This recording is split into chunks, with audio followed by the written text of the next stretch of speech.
this video, we will be discussing some of the secrets of leaking evaporator coils, which nobody wants to tell you. So stay tuned, make sure you watch the entire video, and please smash the subscribe button.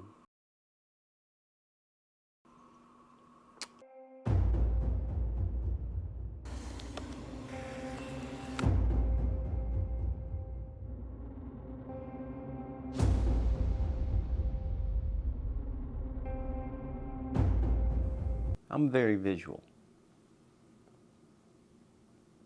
so this will help explain the importance of static pressure and the impact it has on comfort,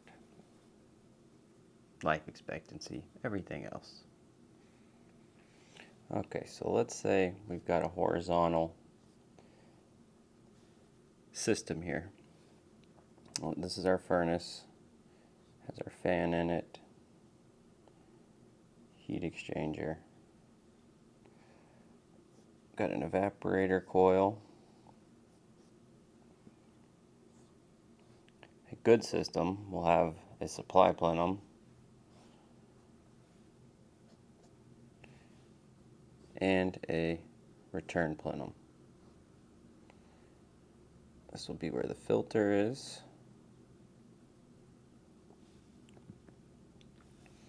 This will be return.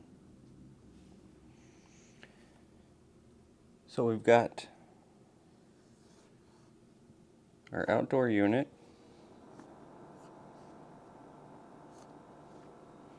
So air conditioning 101.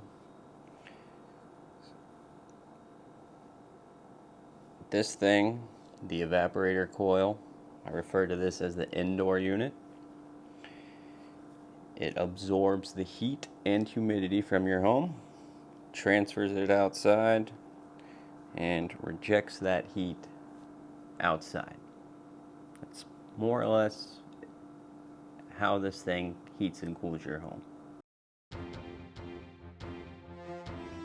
Now, let's say somebody like us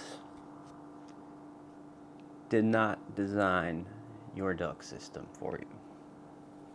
Say a builder did. Brand new home. These days, new construction, I gotta give the builders credit. It's gotten a little better. But back in the day, very common to just have one return. In fact, just have one return butted up to the end of the unit. A lot of homes like this. Let me show you the problem with this. Let's say this is a big boy too. Say it's a big old 18-inch monster duct. Let's say this is a 4-ton unit. So, remember this thing's job is to absorb the heat and humidity from the home. Well, what happens when we have one duct like this, think of like a pistol grip on a water hose. Doesn't have a lot of places for the air to go. It's just flying through this unit. And remember, evaporator coil's job is what? Absorb the heat and humidity. So if we got the air flying through this thing, how do you think how well of a job do you think this thing's doing absorbing the heat and humidity from your home? In other words, what if we were to add some additional returns? Now instead of a pistol grip on the end of a water hose, we've got, some other ways the air is coming in.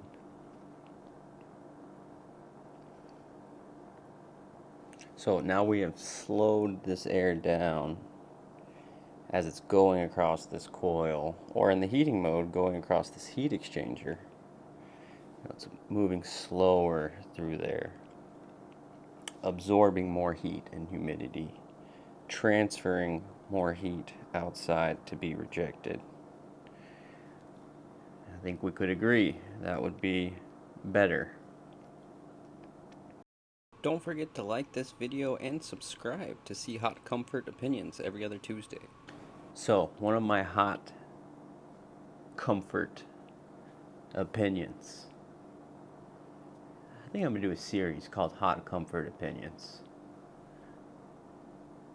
Like every other Tuesday or something. One of my very hot comfort opinions is, though, when systems are designed, the poorly designed way, and that velocity is so high in the ductwork, then got all these little YouTube, no pun intended here, got all these little YouTube bins on the coil, the refrigerant's passing through this thing,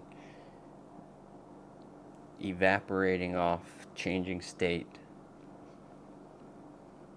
magically cooling your house. Well, when that velocity's super high, all these little bends, go back to the pistol grip analogy. You ever gotten a water hose and squirted it down at some dirt?